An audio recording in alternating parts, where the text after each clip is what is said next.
you, along with other metaphysical teachers, and you offer me guidance. Do you have any awareness of this occurring either during your waking or sleeping state? Hi, Wendy. No, I don't. And you might think I'm involved in all of that with you, but I'm not. Your story in question is such a good one because there are many who have had this same thing happen. All the information you're receiving, seemingly from me, myself, perhaps some other teachers, is actually, you ready? Coming from your own innate. I'd love to explain this more for those who might have similar questions about other teachers having this happen as well. When I started channeling many, many years ago, I had a wonderful mentor who taught me, well, just about everything. I had started channeling and I wanted to understand more about what it was, what to expect, where it was coming from, all of those things. And, are you ready, Wendy? I had multiple dreams of her teaching me. I asked her the same question you've asked me. I said, Barbara, are you aware that you visit me in my dreams and teach me? They're often very profound and very helpful. She laughed and began then to instruct me, to show me how the subconscious works with us and why, especially when we're waking up. And I don't mean from asleep.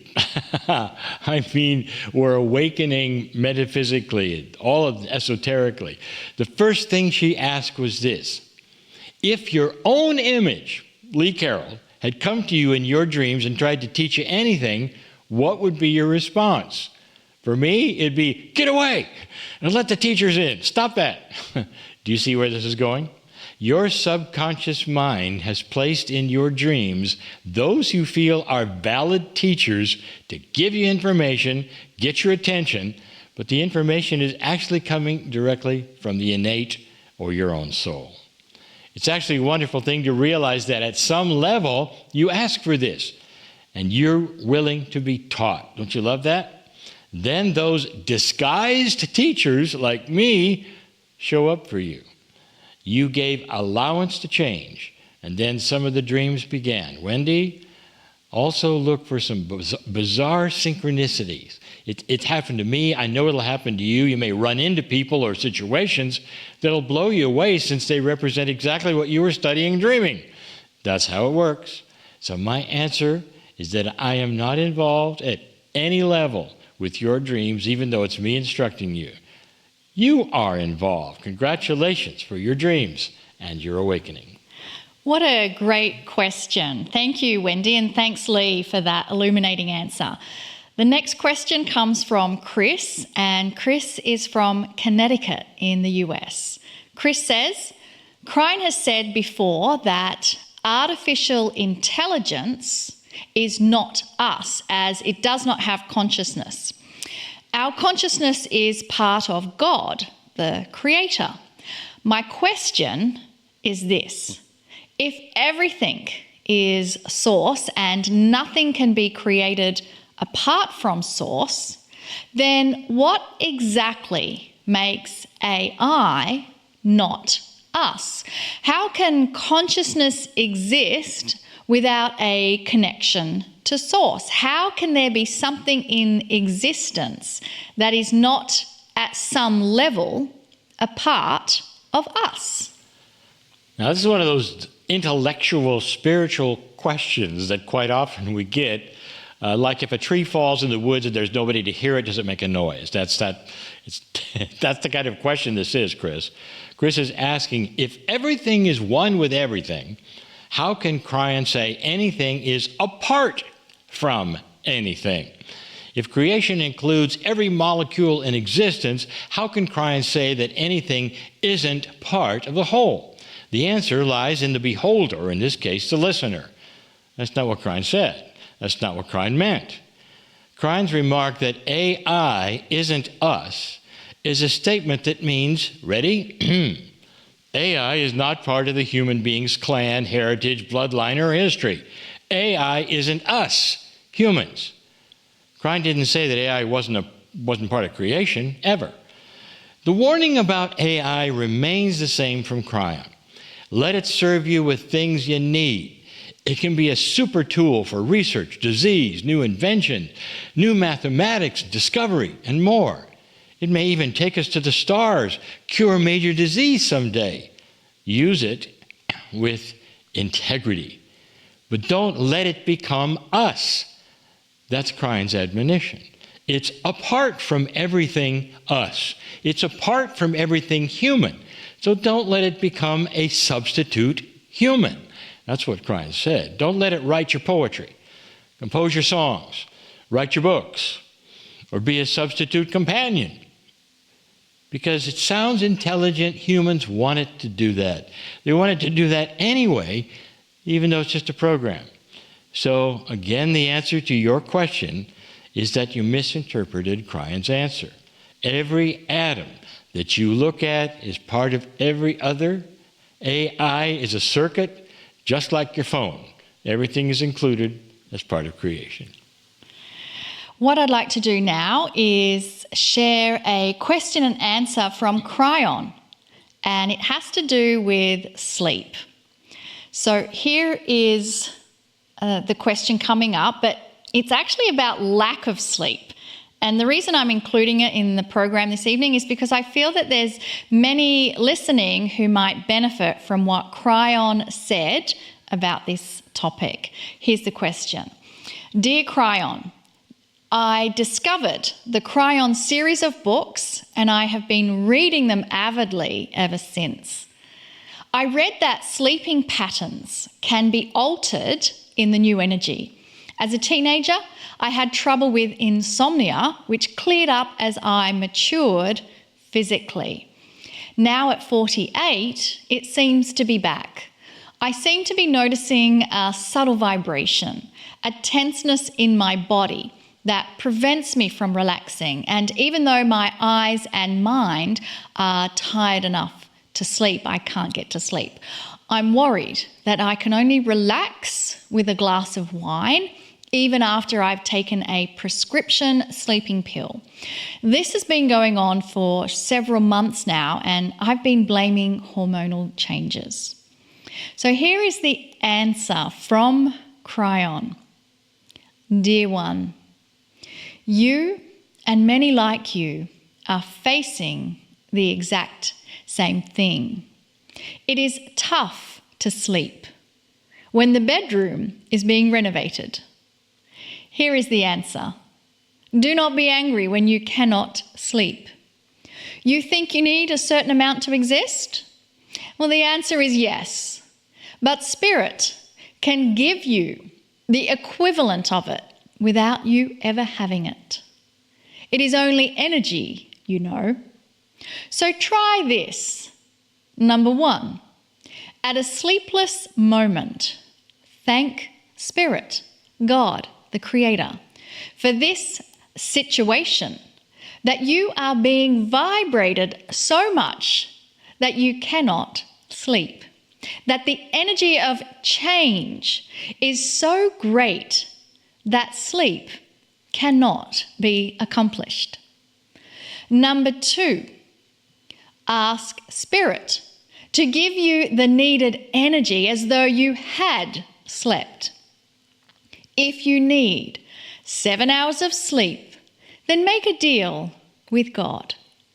You get the equivalent of 7 hours sleep from Spirit, even though you did not sleep that many.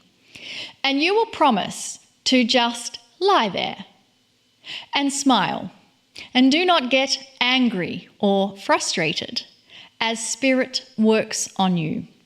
Take the rest. Do not get up. Do not start cleaning or errands either. Do not read or otherwise occupy yourself. Rest and celebrate. Then watch this process reveal itself. The next day you will have more energy than you expected. Repeat this until it no longer bothers you that you are not seeming to sleep in the way you used to. And just about the time you get used to the whole scenario, Ah. Oh, I'm sorry. Yes, I'm sorry. that's the magic. I have actually used that. It works. It does. We've used it and it works. So let's now do a meditation and then hear from Kryon. And the invitation from Kryon in that question and answer is to simply relax and allow Spirit to deliver to you what you need. So I invite you to close your eyes and just suspend all thoughts you may have in your mind at this moment. Allow them to float past you as thought groups and just gently let the wind blow them away until you can just receive Spirit working on you. Spirit is always there 24/7. Let's just bring our awareness to the transmission of love that is flowing to us.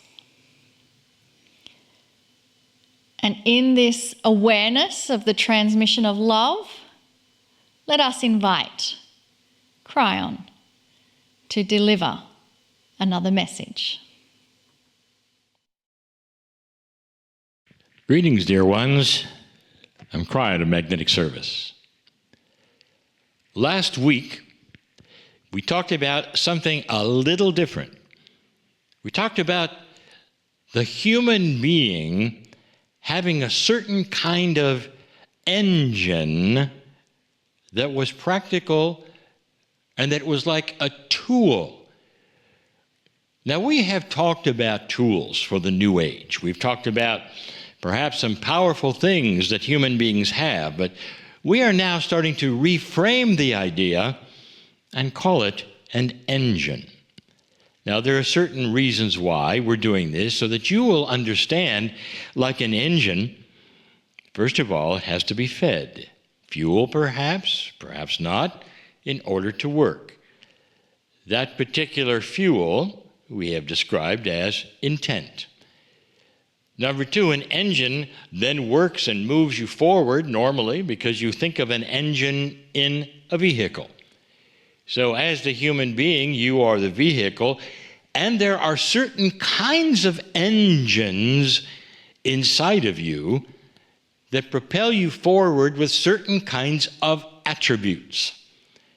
Now again, we have talked about these attributes, but this time we're going to start compartmentalizing them, and we're going to show you a little about how powerful they are.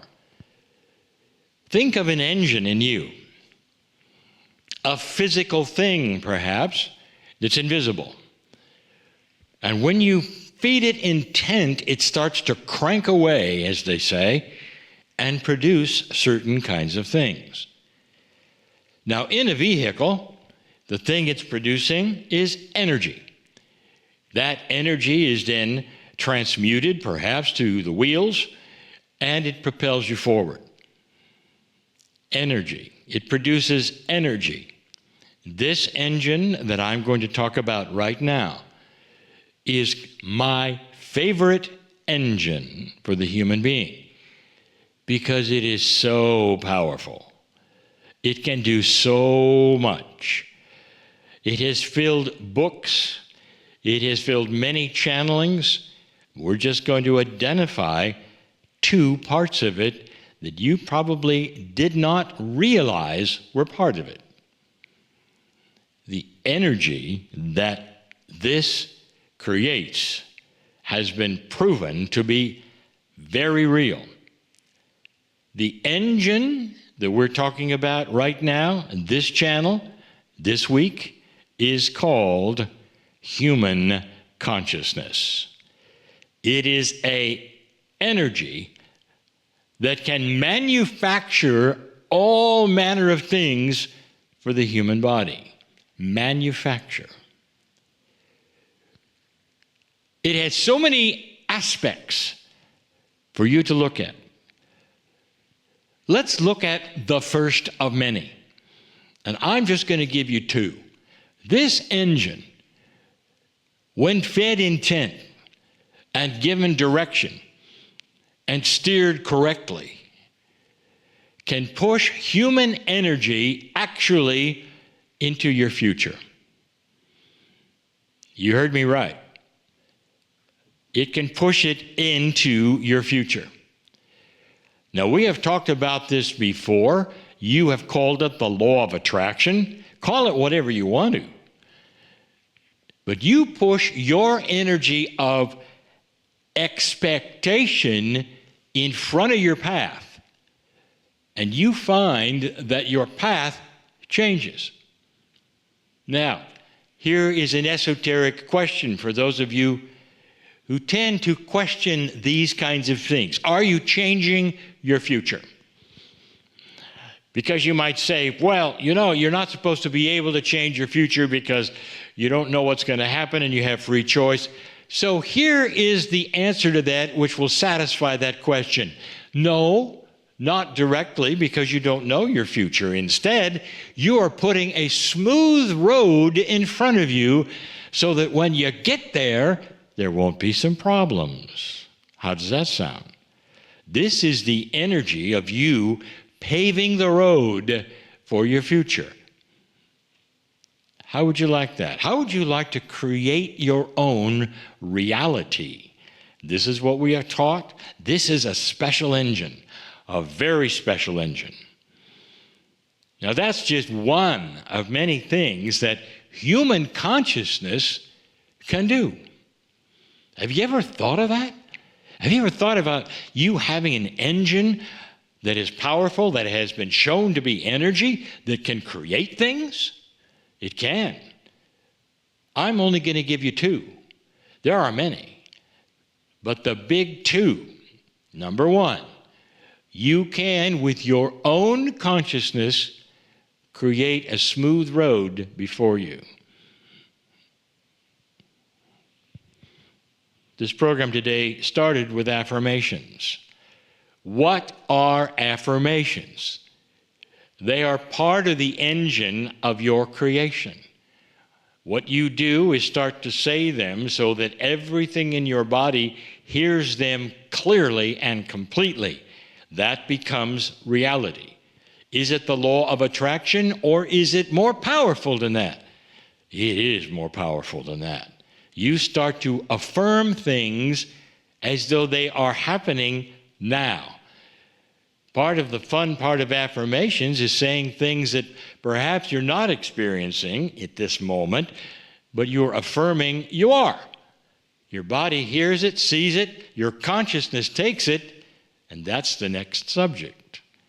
Are you aware that human consciousness is the energy of creating changes in your own bodily chemistry? How many of you have studied the placebo effect? We have spoken of that, where you expect to get well. Maybe even the